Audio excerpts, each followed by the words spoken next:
Good morning. I'm Jerry Hayes, President of the Exchange Club of Northside Bloomington, and welcome to our annual Police Officer of the Year presentation. Although we'll be recognizing only one officer from each agency today, I'd like to begin by thanking each of you in the law enforcement community for your service, for serving, protecting the citizens of Monroe County and Bloomington, even when your personal safety is at risk. In 1962, President Kennedy proclaimed May 15 as National Police Officer Memorial Day, and the calendar week in which May 15 falls as National Police Week. National Police Week was established by a joint resolution of Congress that same year. And ever since, with the exception of 2020 and 2021, the Exchange Club of Northside Bloomington has recognized a Police Officer of the Year. Each year on May 15th, our nation's law enforcement gather in the nation's capital to honor and to pay special recognition to law enforcement officers who lost their lives in the line of duty for the safety and protection of others. At the National Police Officers Memorial Day this past Monday, names of 4,433 brave men and women were read, almost 1,500 more than lost their lives in 9/11. But there are many more than 4,433 lives affected. There are a countless number of wives, husbands, children, mothers, fathers, brothers, and sisters whose lives have changed forever. So let's just take a moment and bow our heads in silence to honor those who have lost their lives in line of duty and to lift up the family members who now have to live without them. So let's bow our heads, please.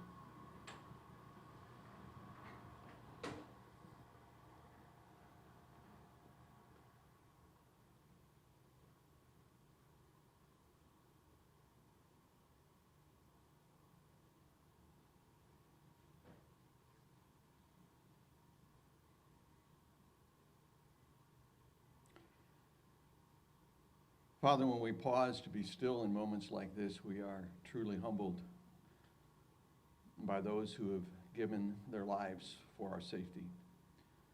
We thank you for these men and women. Thank you for them and for their service, as there is no greater love than that someone would give down his life for his friends. And we pray, Father, as well, that you would bless their families beyond measure in their absence. We also thank you today for the opportunity to honor our local police officers. And we pray through the meal that we enjoy together and through honoring some of them that they would be encouraged by our time. For it's in Jesus' name we pray. Amen. Thank you, Doug. Raleigh is going to lead us in the Pledge of Allegiance. Where is Raleigh? Okay, Raleigh, you want to go ahead?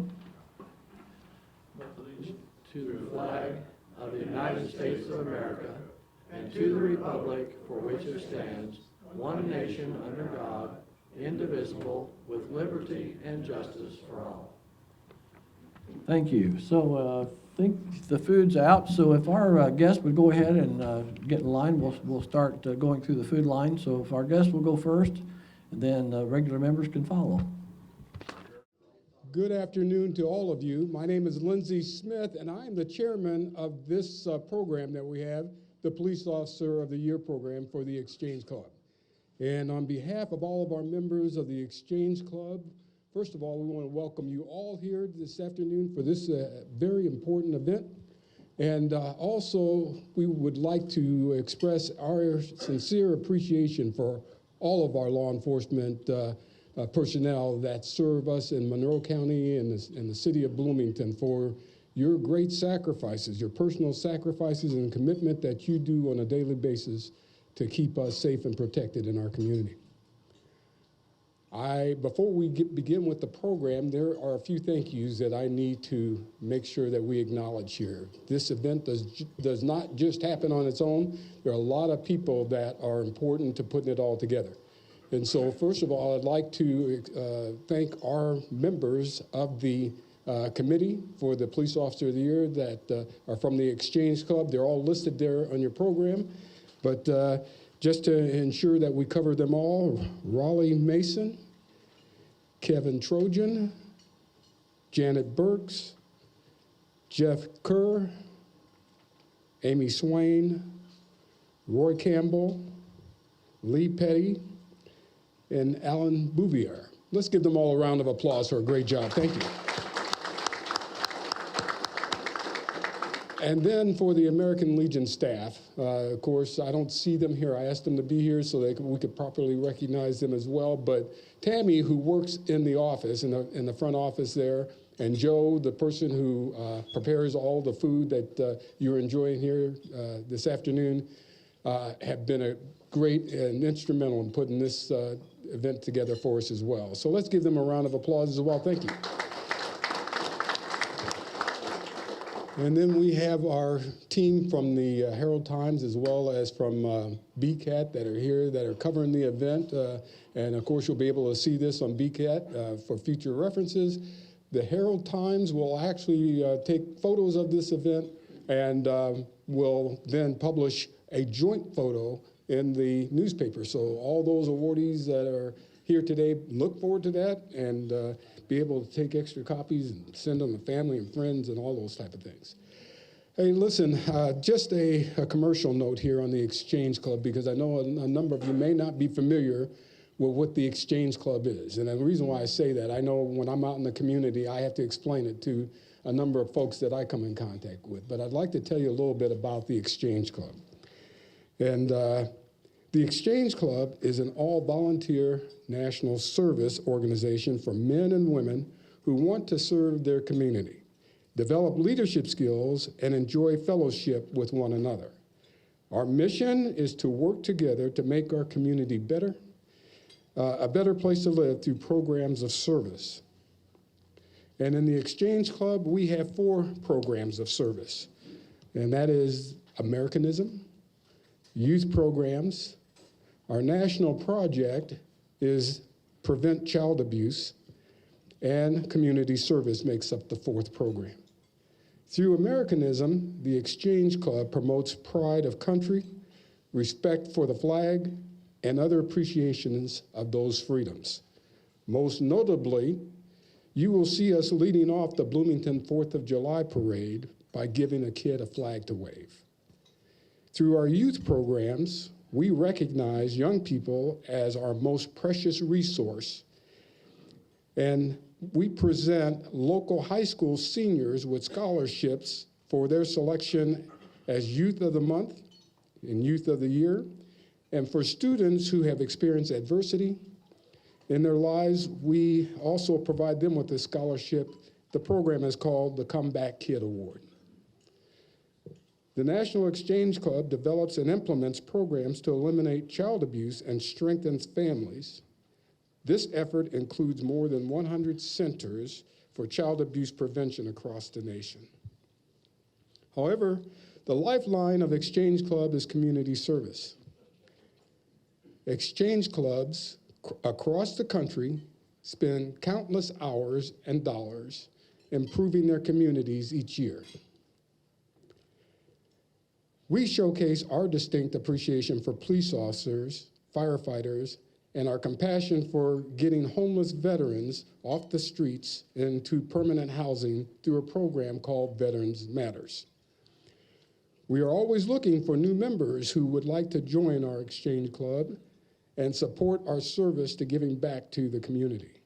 If you are interested in joining the Exchange Club, you can ask any of our members that are wearing a membership badge like this at your table.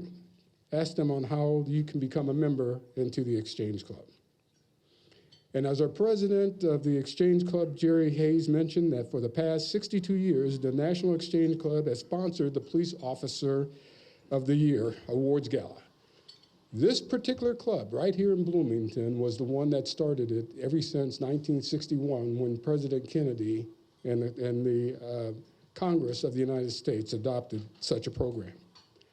We were the first ones in the nation to start it. So we are fortunate also to have some of our past recipients that are with us today who have won the Police Officer of the Year program. And if you are a past recipient, I ask that you stand at this time.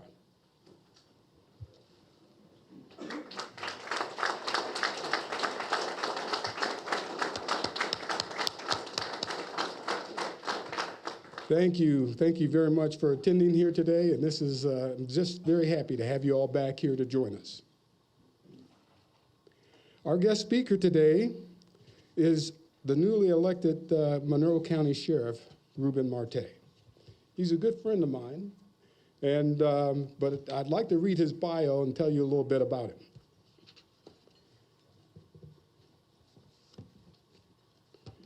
Ruben Marte is currently the sheriff of Monroe County, taking office on January 1st, 2023. Sheriff Marte is a 32-year veteran of the Indiana State Police, retiring from the State Police on December 31st, 2023, or December 21st, 2022, serving as a captain in the Office of Superintendent. He was also appointed as the first equity and inclusion officer in the state of Indiana, or Indiana State Police. Previous assignments include the legal office, the South Zone area captain for the Criminal Investigation Division, Records Division, assistant commander, lieutenant of the Criminal Justice Section, Criminal Intelligence Section, and the Special Investigation Section, which encompasses vehicle theft, white-collar crime unit, cyber crime unit, and crimes against children. He also developed and commanded the Indiana State Police Security Threat Group Unit, which monitors and controls gang activity occurring at special events in Indiana.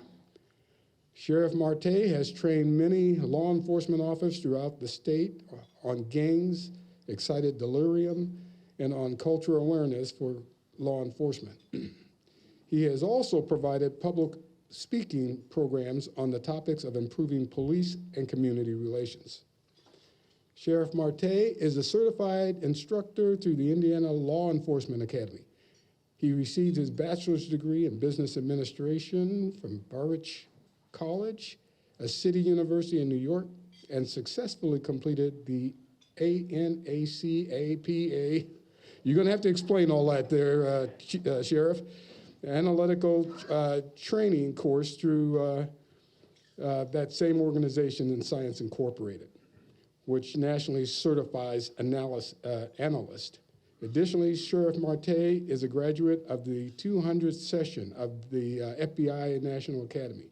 He has been active in the International Association of Law Enforcement Intelligence Analysis, Law Enforcement Intelligence Unit, and the Midwest Gang Investigation Association. So would you please join me in welcoming Sheriff Marte.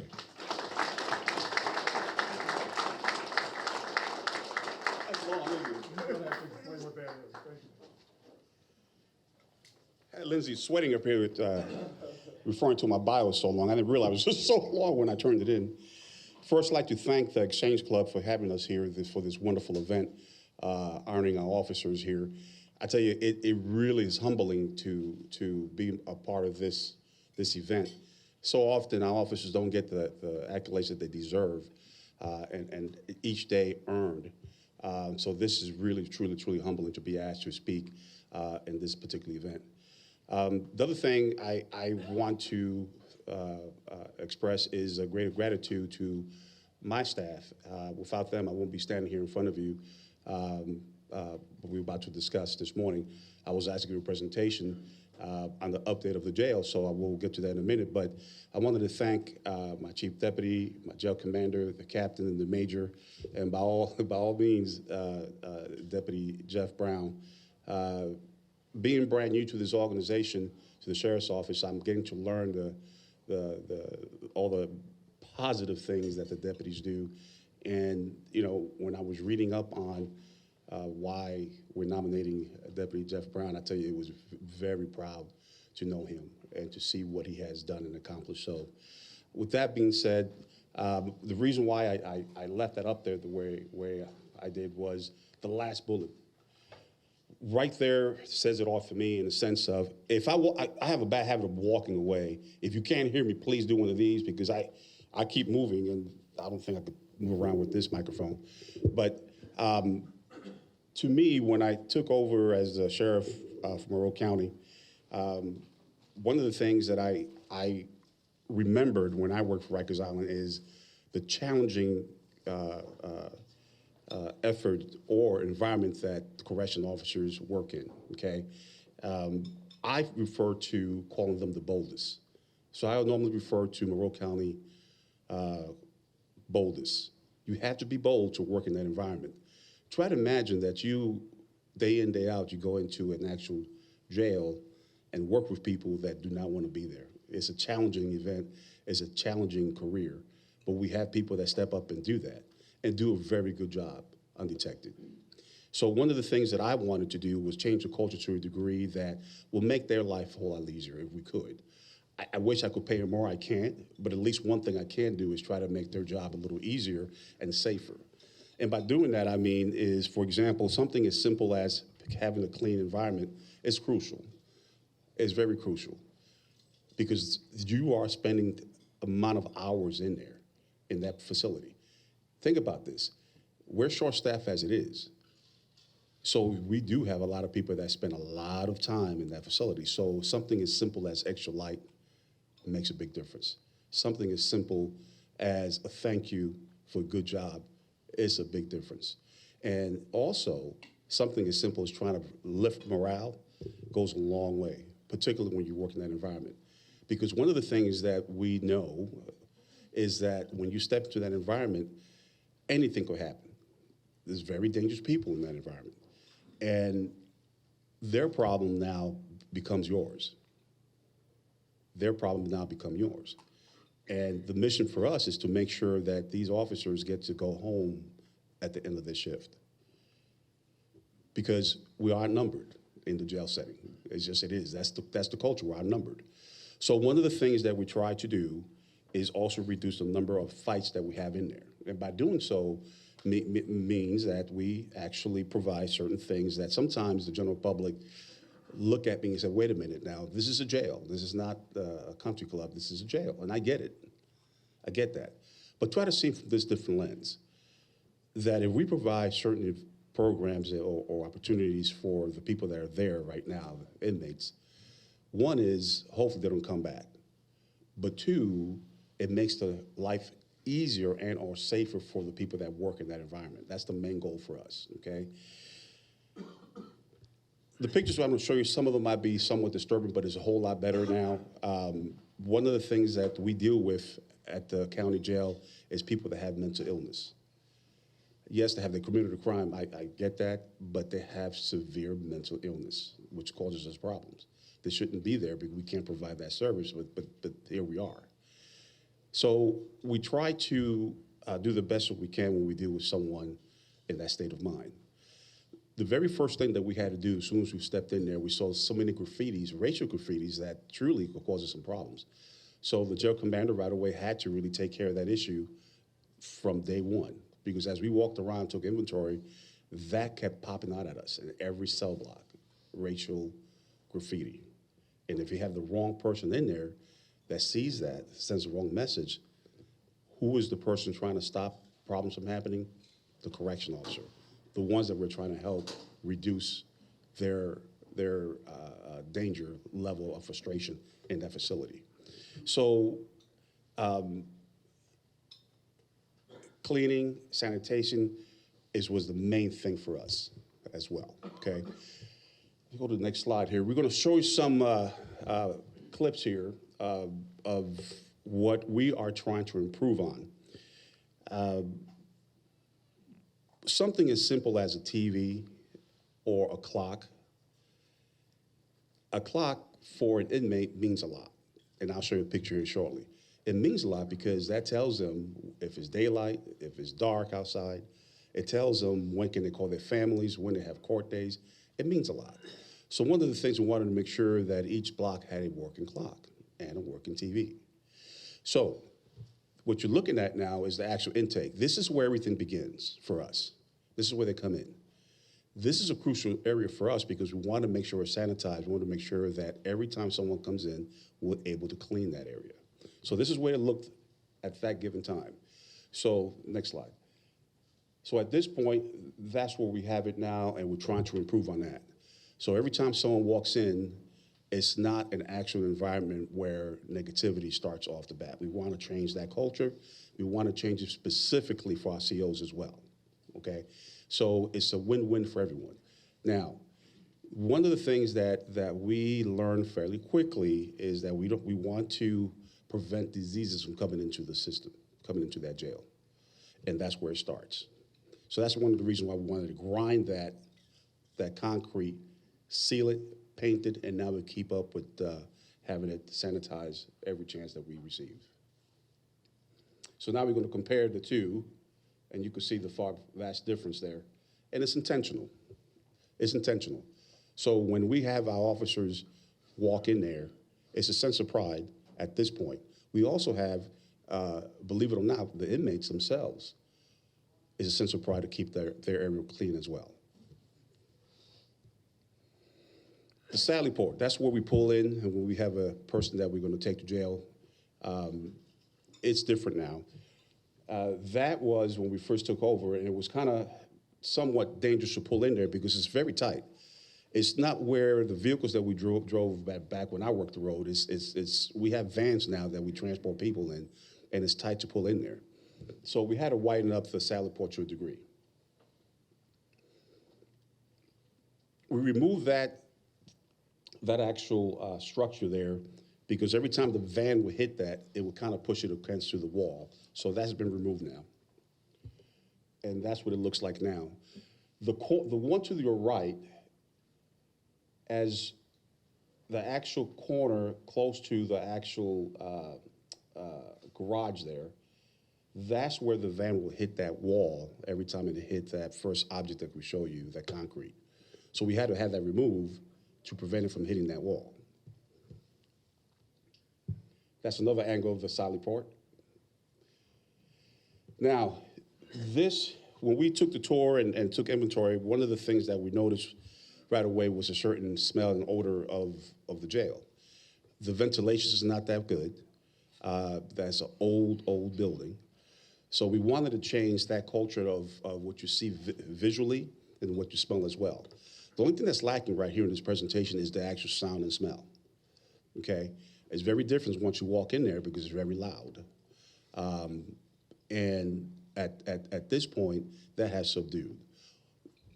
One of the things that we try to accomplish by making sure things are clean and sanitary is to reduce the actual tension in that place. Anything could really cause some havoc in there. And I already mentioned that we're outnumbered. So it's very crucial for us, every small detail that we pay attention to. So this is the J block. It has changed from now, but that's what it looked at before. These are examples of some of the graffitis that we had to remove or cover up from the wall and paint over. And that's J block now. J block, we turned it into our actual mental health dorm. The colors that we use in that particular block was suggested to us by the actual social worker, trying to actually have a certain calming color so to the eyes of a person that's having the mental illness issues. So that's one of the reasons why we selected those colors, was recommended by an actual social worker for us, and it seems to be working.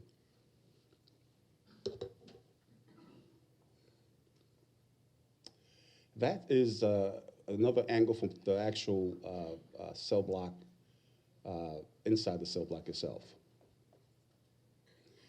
Now, the stairs were challenging for us.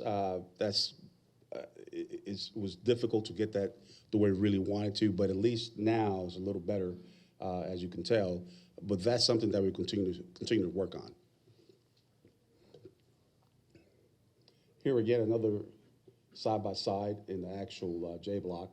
Some of the graffiti is hard for you to tell from the angle that you're in, but some of them are really, really disturbing. So we really wanted to move that off the wall fairly quickly. And here again in the same cell block. That's from another angle for the same cell block.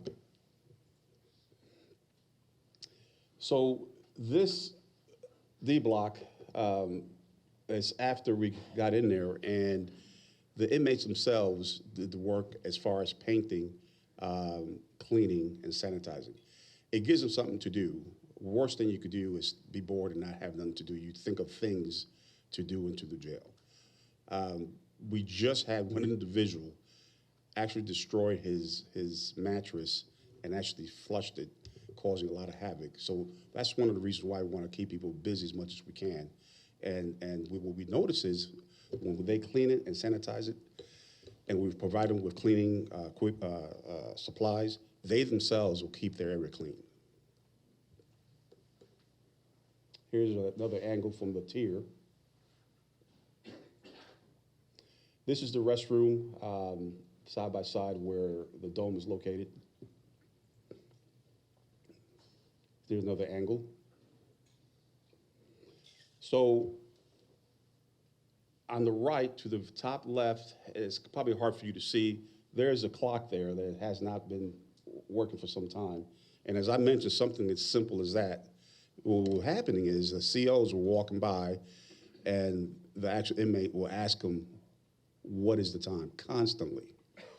So we decided to put the actual digital clock that works, so that way that'll relieve that pressure on the actual correctional officer.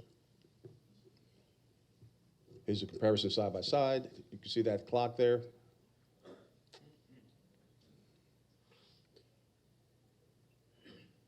There is the one to the left, that's just one example. That's the swastika, if you can't tell what that is. Here you see the vent covered up completely. Is because at times either it gets super cold in there or super hot. It's difficult to regulate because the building is so old.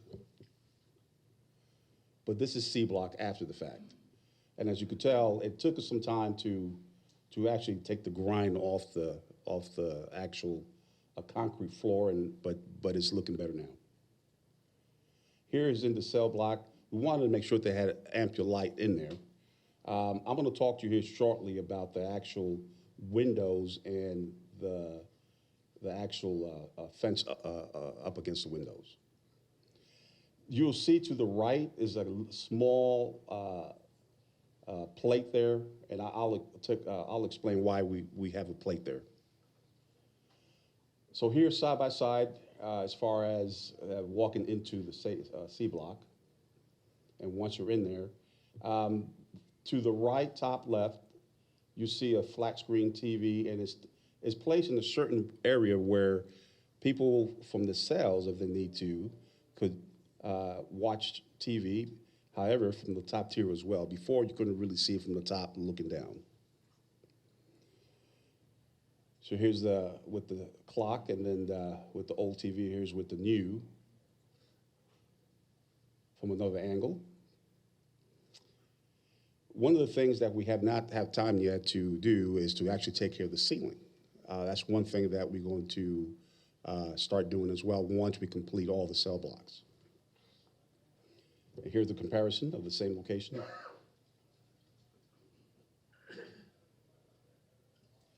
So you can see the difference here as from the left to the right. Here again, graffiti. And I have to say, some of the cells, some of the artwork were done very nicely. So it wasn't all bad, but some of them were very had certain skill sets. Next one. So here's just comparing again. Now on this one, you could see the slide. The left. Right there, that's the digital clock that we're installing in each block now. And again, something as simple as that really reduces the stress level in there for our officers as well. And here from the top tier. This one is the only handicap cell that we have. If you could tell, we have the one to the left, you could see that you have kind of anchored to the wall right there, yes.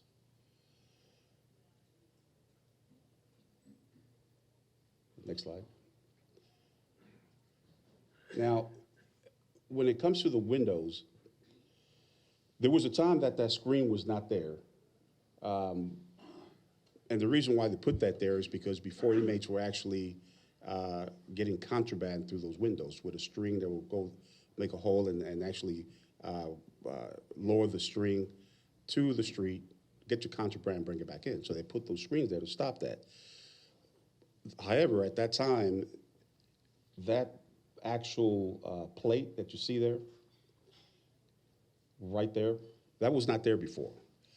The reason why that is cut out now is to clean all of the debris in there. And everyone finished eating, so I could tell you what's in there. You have in there anything from in there from urine, feces. They will put paper in there, all kinds of things throughout the years. Human dead skin, dandruff. So when the vent started working, it will hit that and it will go airborne. Okay. So that was one of my concerns as well, that, okay, now we got to clean that because we don't want that airborne. So now they will remove that plate, clean it, and then put the plate back on to provide security. So here you see another, to the left you see the actual inmates working, finishing up that cell block, painting and cleaning and sanitizing. That's another view from the top, from the tier. And here again, you can see to the left, the clock, old clock, and then now to the right, you see the new TV and the new clock. One of the reasons we show this one, you see that all that, I don't know what you call it, crud there, we physically had to get that scraped off. And I can't tell you how, once we did that throughout the jail, how it reduced the bad smell that was in there. So that's something that simple has gone a long way. And again, comparing the cell before and after.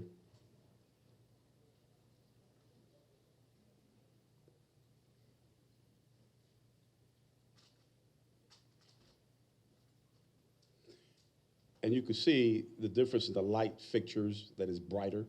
That's very intentional as well. We added a microwave, and again, this is to try to make the lives of the correctional officers easier. So that way the inmates themselves can warm up their own food if need be, and free up the correctional officers. Next slide. That's a graffiti of anarchy to the left. So we have that painted over. This is to the far left is what it looked like before. In the middle one, you can see some of the debris that I was referring to, and there as well. There has been so much that we removed from there, and that has helped tremendously with the actual smell of the facility. But we also wanted to make it a point to paint it and have it look better. And now we just maintain it. I believe this is this last slide, so we're just showing a close-up of what it looks like inside. The one to the left, you could tell, does not have the plate. The one to the right has the plate there. And then again, that's to clean it and seal it back up again. So now from this point forward, we go ahead and keep it clean and sanitized. That concludes the PowerPoint presentation. If you have any questions of me, please ask. Yes, sir? Well, talked a lot about the current jail, and it looks like there's been some major improvements to the comfort of the inmates as well as the professionals who are taking care of them. Can you give us an update on the new jail? I know there's been a lot in the news in the past, but I haven't seen anything recently unless I missed it. No, you haven't missed it. Yeah. Still trying to find a location, I guess, and get the troops together so we can get on with it. Yes, yeah.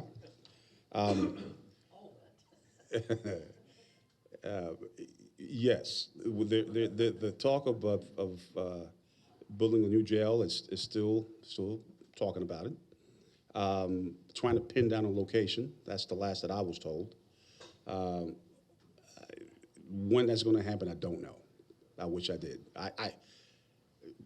I like it sooner than later, but it's out of my hands on that one there. So, but it's a very good question though, because it leads me to the point is that that's one of the other main reasons that I want to maintain and keep up and sanitize where we're at now.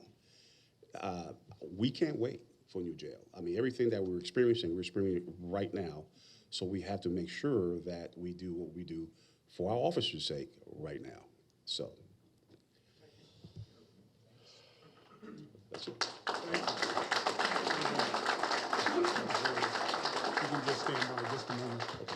Well, thank you very much there, Sheriff, and awesome presentation, and you know how important it is to maintain humane conditions, and even a facility that houses some of our worst citizens in our city and in our county. But you did a fantastic job, and thanks a lot for all the sheriffs that are represented here today and all the good work that all you guys are doing in that sheriff's department. So thank you very much. Ruben, on behalf of the Exchange Club, we'd like to present you a token of appreciation for your excellent presentation. And so there's a pen and pencil set that we hope that in your new job, you're going to put to good use. So. All right, thank you. Great job. Thank you, guys. Thank you very much. And we'll move on with the ceremony here, and that is, once again, we've asked that the chiefs of the Monroe County law enforcement agencies nominate someone from each of their departments as Police Officer of the Year. The criteria for selection includes integrity, professionalism, and demonstrated commitment to service of the community, the officers' department, and the prevention of crime. Nominations from department chiefs may be based on specific acts, for example, an act of heroism, life-saving, or solving complicated crime. Or the nomination may be based on a course of conduct, for example, years of distinguished service, excellence in the performance of duty or commitment to the enhancement of the department's mission. So at this time, and when your department is announced, I will ask for each chief to come forward to introduce their nominee and to receive this year's Police Officer of the Year award. And photos will be taken of each of the individual awardees. But we ask that all of the awardees remain till the end of the program so we can take a joint photo, and that's the one that'll appear in the Herald Times. So representing the Bloomington Police Department, that is Chief Michael Dekoff, who is not able to join us here this afternoon, but his deputy chief is Scott Oldham. Scott.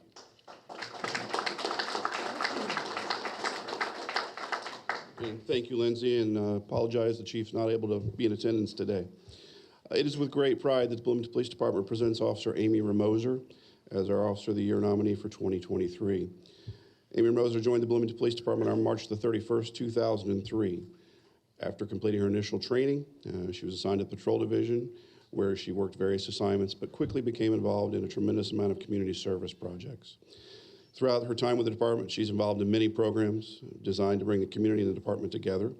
As just one example, she was one of the founding members of the department's Teen Academy.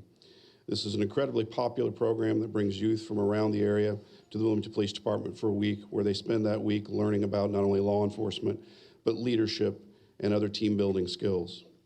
For those who have attended this academy, she quickly became one of the favorite staff members that the kids look forward to each day, while at the same time became critical to the administration of that program, administering to a lot of the day-to-day behind-the-scenes needs of all who were attending. In addition to the Teen Academy, Officer Moser found her professional home in the Downtown Resource Officer program. As a Downtown Resource Officer, she focused her efforts on interacting with many of Bloomington's unhoused residents, helping to alleviate their immediate needs and assist in attempting to find solutions to what, at times, seemed to be insurmountable issues. In this, she has excelled. Officer Ramoser proved herself to be an incredibly adept at negotiating confusing issues and drilling down to get to the root of the problem. Over the years, she's been able to assist many people who have been estranged from family members who could provide them assistance. She's been able to help with the reunification of these families, sometimes in other areas of the country. Many of those had been out of touch with each other for many years. Over her career with the DRO program, she's been at the forefront of not only finding housing, but providing medical care and mental health assistance to many people, and in the process, helping changing many lives. Officer Moser was promoted to sergeant in 2022 and immediately placed in charge of the Downtown Resource Officer Program and our community service specialist. She adapted quickly to this role, and she's continued to excel and expand on the overall capabilities of not only her personnel, but the department and the community as a whole. She continues to assist those in need by maintaining relationships with a large amount of community service organizations and by continuing to advocate for the betterment of all. Throughout her career, Sergeant Moser has been responsible for not only assisting many of those who have been in need and by reunifying families, but is our firm belief that she's responsible for saving the lives of many who otherwise would have faced a grim reality had they not been met with her care, commitment, and her involvement with their lives. After a 20-year career of dedication and service to his community, Sergeant Moser will be retiring from the Bloomington Police Department in August of 2023. It is therefore with great honor that we nominate Sergeant Amy Moser as our Officer of the Year for 2023. Unfortunately, Sergeant Moser can't be here today. She's dealing with a family issue. She extends her regrets and thanks the Exchange Club for this. Thanks, Scott. Thank you. Appreciate it. In fact, personal congratulations for everything. Absolutely. Thank you so much. Let's stand here and do it. Good. Thank you. Thank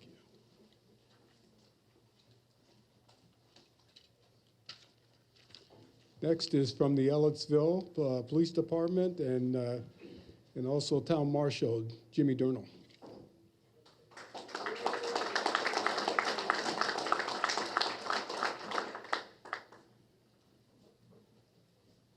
Thank you, Lindsay. It's always tough to follow Scott and Ruben both. That's a little of a challenge here. Like Lindsay said, I'm the chief of the Ellettsville Police Department, been there for about 8 years now. So the young man I'm presenting to you today was fast to come to my aid. When you come into a different atmosphere, I've been in police work at that time for almost 45 years, but still it was different. And he made it very easy transmission for me. So that's not the reason I've got you here today. You got you here on your own self. But Police Officer of the Year committee members, the intent of this correspondence is to bring to your attention outstanding police work that has continually and professionally occurred in the last decade. Lieutenant Detective Zachary Michael has been affiliated with the Ellettsville Police Department for over 13 years. His first assignment with the department was as a reserve officer and a part-time officer patrolling the streets of Ellettsville with more experienced officers. A lot of you have been through that. He would fill the shift for other officers on vacation and otherwise assigned. After proving his ability, his status was changed to full-time officer in 2013. Since 2013, Lieutenant Michael has excelled as a police officer, then sergeant, and just recently being promoted to lieutenant in charge of investigations. His credentials are too vast to enumerate, but to highlight a few, he is Indiana law enforcement instructor. He's an information technology specialist and a great one. He is FAA certified drone operator, accident reconstructionist, graduate Indiana University, field training officer, standardized field sobriety test instructor, and taser instructor. The list goes on, but it's easy to easily seen just how important Lieutenant Michael has become to the Ellettsville Police Department. His knowledge and experience are invaluable. Overseeing department training, he is in close contact with the Indiana Law Enforcement Academy, submitting required training to them yearly for the sworn members of the department. And as our primary major crimes investigator, this too puts him behind being responsible for evidence collection, crime scene analysis, and development of preparation for Monroe County Prosecutor's Office. Jeff Kerr's here. He can tell what type of information he gives. To put this in words of Lieutenant Michael, I believe that one of the primary duties of all law enforcement officers is to advocate for the victimized by criminal offenders and to hold these who commit crimes accountable for their actions. Lieutenant Michael exemplifies the finest example of what modern law enforcement entails. As Chief of the Ellettsville Police Department and representative of the town of Ellettsville, it is my pleasure to present Lieutenant Michael as the Police Officer of the Year.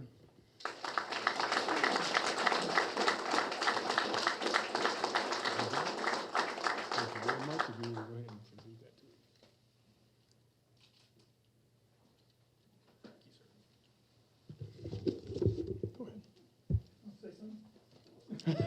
Go ahead. Thank you, Jimmy. And then from the Indiana State Police, representing Lieutenant Paul Butcher, is Sergeant Brian Beecham.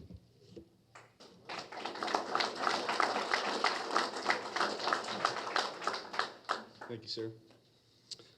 The Bloomington State Police Post 2023 Trooper of the Year is Ben Burris. Ben, you want to come up for me?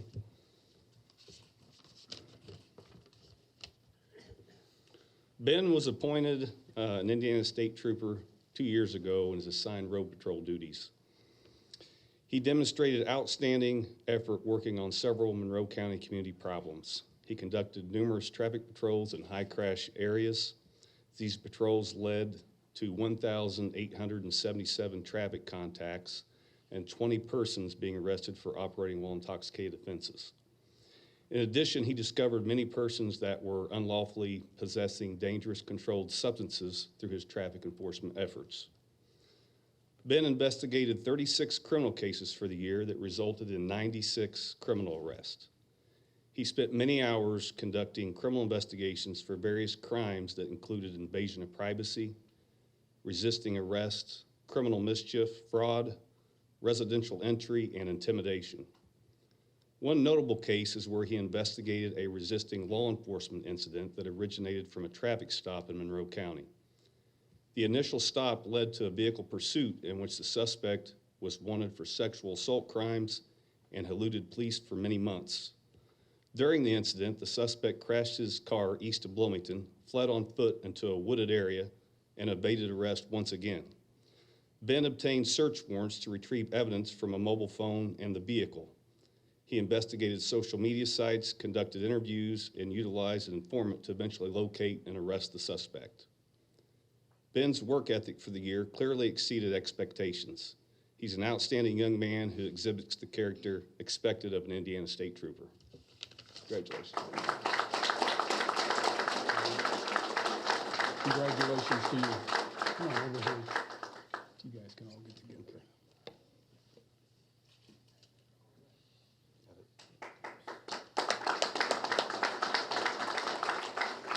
Thanks, sir. From Indiana University Police Department, Chief Jill Lees.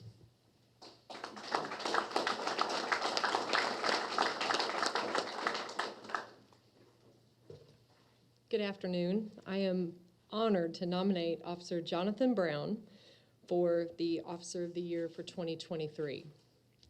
Officer Brown came to the IUPD from another agency with many years of experience on May 4th of 2020. It was a difficult time for all of us during the COVID-19 pandemic, and there was not an opportunity to serve the IU campus. Since we've come back together as a campus community, I've noticed Officer Brown's service as an example for all IUPD officers to model. Specifically in 2022, Officer Brown stepped up as the lead firearms instructor and logged a total of 149 instructor hours. His dedication on developing and training lesson plans for training only makes all of us better prepared as officers. He has also encouraged and mentored other officers preparing for their firearms instructor qualification course at the Indiana Law Enforcement Academy, which is no easy task. For the 49th class of the IU Police Academy, Officer Brown worked with Academy recruits for 4 days during Range Week to help them improve their skills and to qualify. This service was in addition to his regular patrol duties and the countless extra shifts he's covered over the past year since we were short-staffed. Since we'd been short-staffed, Officer Brown also volunteered to stay on night shift longer for the good of the department. Officer Brown also stepped up to serve as a field training officer in 2022. He wanted to ensure that our inexperienced officers were trained right and have the mindset of our mission statement and values. He's done a fantastic job as a trainer, and we truly need his leadership as we are such a young agency. In the realm of community engagement, Officer Brown exemplifies the true meaning of building relationships, trust, and legitimacy within our campus community. In early 2023, he came forward with an idea to better connect with students. Officer Brown loves to fish and contacted the IU Bass Fishing Club, which is not financially sponsored by the university. Officer Brown attended their meetings to find out more about their club. He learned about an upcoming tournament and wanted to sponsor a student to fish at Lake Monroe against Purdue this past April. In many situations, creative thinking is not something supported by agencies, but guess what the first thing I said was? We better beat Purdue, right? You know, a lot of times as a chief, you think about the HR implications, liability, and different issues, but instead of no, I said, why not? What a great way to serve our campus community. Officer Brown paid the entry fee, used his own truck, trailer, and boat to support a senior in the club. This type of community engagement is so vital to support our students and to cheer them on. The lake was not ideal for fishing that day, but Officer Brown and his student were out there with 49 other boats from IU and Purdue. We are so proud of all of our officers in the IU Police Department that continue to provide the absolute best service to the campus community. Officer Brown's a shining example of the IU PD mission statement and a true public servant and all around a great guy. He always says, I get paid for this. He's so happy to be here. He really shows his attitude positively toward all of the other officers on shift. And he truly loves working for IUPD, and we're so glad to have him as a member of our team and our family. Therefore, we wholeheartedly believe that Officer Brown should be selected as Officer of the Year. Thank you.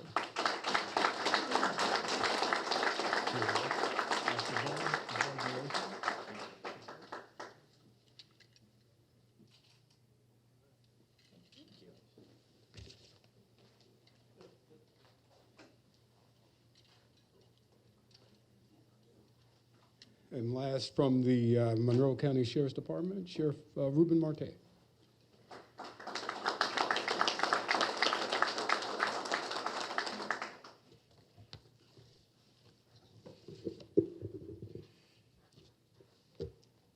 The Sheriff Department members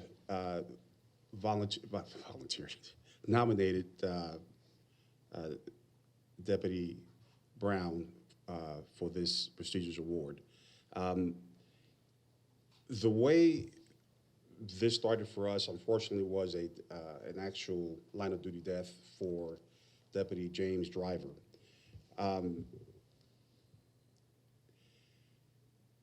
Deputy Brown reached out to the family in the UK and became the liaison for that family. He has done tremendous amount of work at that time as far as picking them up at the airport, taking care of the transportation, make sure the needs were met while they were here in the United States under difficult times. When the accident occurred, he was one of the first deputies to arrive, so I can only imagine the emotional roller coaster he was going through. I am very proud to say that even though under those stressful conditions, he even spoke at the funeral. That is tough. So when his own peers nominated him, I tell you, it was my honor and pleasure to provide him, stand beside him and tell you about this. Now, he even wrote an essay to try to get a patrol motorcycle for the reserve department for the sheriff's side. And he came in second place and won anywhere between $2,000 to $5,000 for the reserves. The mindset, the actual drive to do that. I'm going to read you a letter that was sent to us by Reserve Deputy James Driver's sister when she learned about the nomination of Deputy Jeff Brown. To whom it may concern, I understand that Deputy Jeff Brown has been nominated for the Officer of the Year, and I cannot think of a more deserving recipient. As the sister of Reserve Deputy James Brown, we were so fortunate to have been assigned Jeff when we traveled from the UK to Indiana for James' funeral. We said to Jeff at the time that we truly believed that James sent him to us as he knew that it was not an easy task. We were a family heartbroken, in shock, and 1,000 miles away from home. Jeff's task was far beyond that of a normal family liaison officer due to the unique circumstances, and we truly thank him for all of the care, understanding he showed to us. He went above and beyond what would have been expected of him. Jeff stood by our side at the hardest times, and we could not thank him enough for that. It should also be said that that this was at the time when Jeff too was grieving for James. He was one of the first officers on the scene of James' accident. I can only imagine what he witnessed and how that impacted him.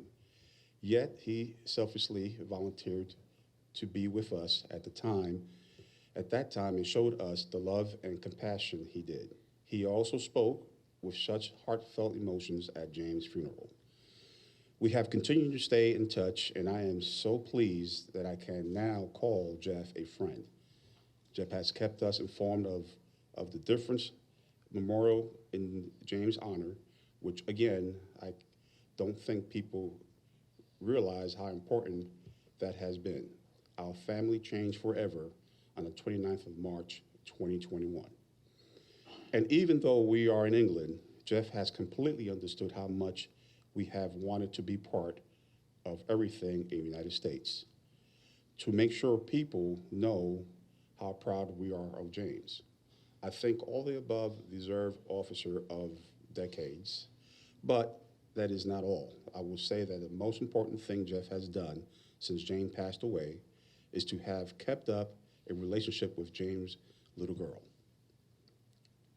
Leanne.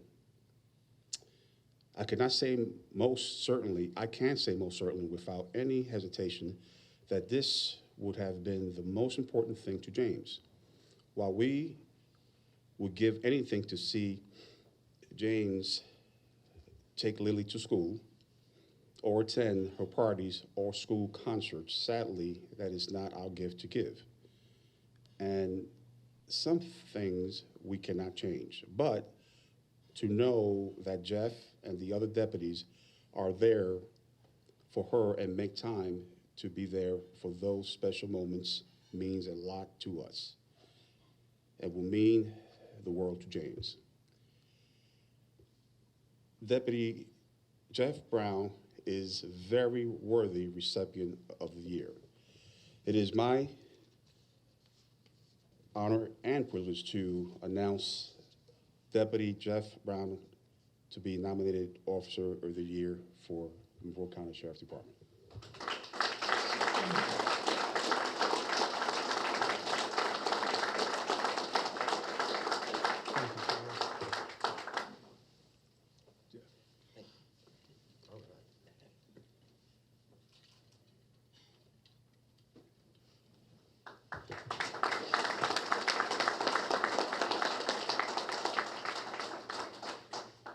Again, want to wish congratulations to all the awardees for this year's Police Officer of the Year Award.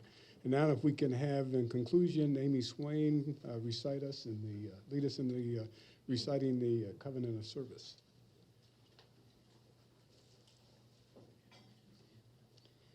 So I invite all of the Exchange Club members to recite our Covenant of Service with me. Those of you who are our guests may follow along. And I do want to point out there is one line in there that talks about to honor and respect law. And I think that's very appropriate for the audience we have gathered here today. So if everyone would please stand up.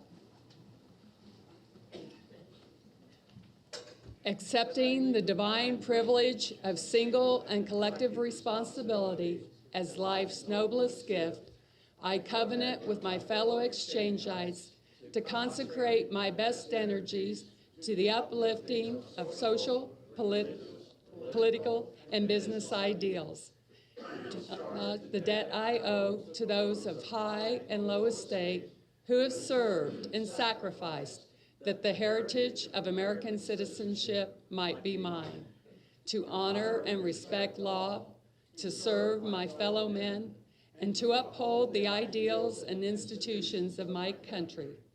to implant the life-giving, society-building spirit of service and comradeship in my social and business relationships, to serve in unity with those seeking better conditions, better understandings, and greater opportunities for all.